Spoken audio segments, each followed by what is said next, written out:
Assalamu alaikum. Ruxana Kamal here. Today we will talk about fractures. Fractures के कितने types हैं, उनकी major वजूहात क्या हैं, उसको हम कैसे बेसिक उसका ट्रीटमेंट क्या है, रिकवर कैसे कर सकते हैं और इसके फेजेस क्या हैं. So let's talk about fractures की टाइप्स क्या होती हैं. फ्रैक्चर के 2 मेजर टाइप्स हैं, open fractures and close fractures.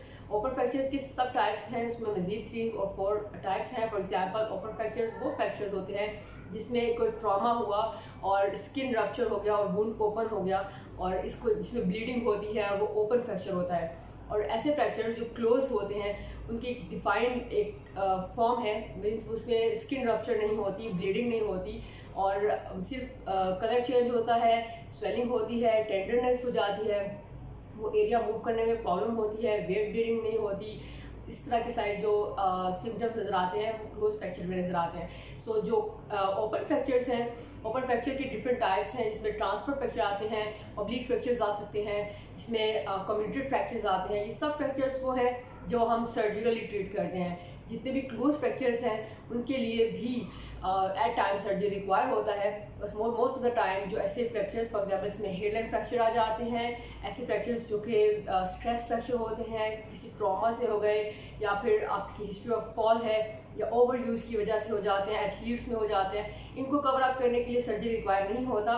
इन्हें कवर अप करने के लिए रिहेबिलिटेशन इनफ हो जाता है या ऑर्थोपेडिक जो फ़ौरन से एक एमरजेंसी कंडीशन है उसमें जो रिकवरी होती है वही इनफ हो जाती है. वो कैसे होती है, उसमें कौन से स्टेप्स हैं, उसमें 4 मेजर स्टेप्स हैं.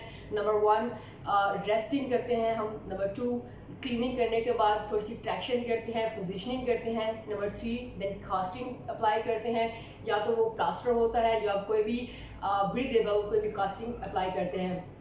नंबर 4 आइसिंग करते हैं, एलिवेशन करते हैं उस लिम्ब की, और जो उसके पेरिफेरल एरिया है, फॉर एग्जांपल अगर हैंड पे कहीं पे प्रॉब्लम हुई है तो इस एरिया पे कास्टिंग करेंगे और पेशेंट को उसका जो पेरिफेरल एरिया है, जो उससे अवे एरिया है, उसमें मोबिलाइजेशन और मूवमेंट उसको करने का रिकमेंड करेंगे.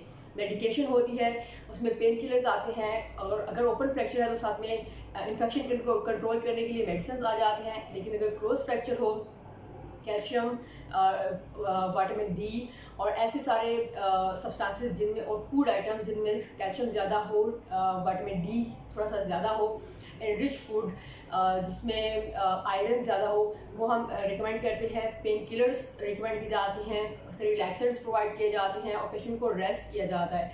और जो रिकवरी फेस है फ्रैक्चर्स का वो डिपेंड करता है फ्रैक्चर पर, किस नौयत का फ्रैक्चर था, किस ट्रॉमा से हुआ, कितना ब्लड लॉस हुआ, जनरल हेल्थ स्टेटस क्या है, ऑस्टियोपेनिया ऑस्टियोआर्थराइटिस तो नहीं है, या फिर पेशेंट की जो बोन्स हैं उनमें कमी तो नहीं है कैल्शियम और सोडियम, पोटाशियम और विटामिन डी की.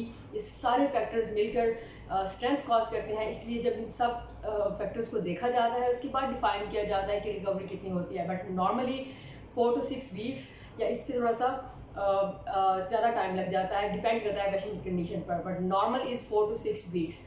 सो जब भी आपको कोई ट्रॉमा हो और कोई भी ओपन फ्रैक्चर नहीं है लेकिन क्लोज फ्रैक्चर है, उसकी एक डिफाइंड सिम्टम होता है और वो ये है कि स्वेलिंग हो जाती है, मूवमेंट ऑफ रिस्ट्रिक्शन हो जाती है और कलर चेंज हो जाता है उस एरिया का, या वो ब्लूइश हो जाता है, ब्रूजिंग हो जाती है.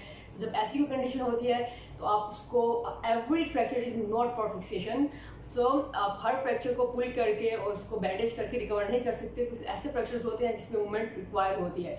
सो अगर लोअर लिम्ब का कोई फ्रैक्चर हो जाए तो उसमें स्टैंडिंग या उस पर वेट बेयरिंग इम्पॉर्टेंट होती है एक स्पेसिफिक टाइम के बाद, क्योंकि वो रिकवरी को थोड़ा सा इंक्रीज कर देती है.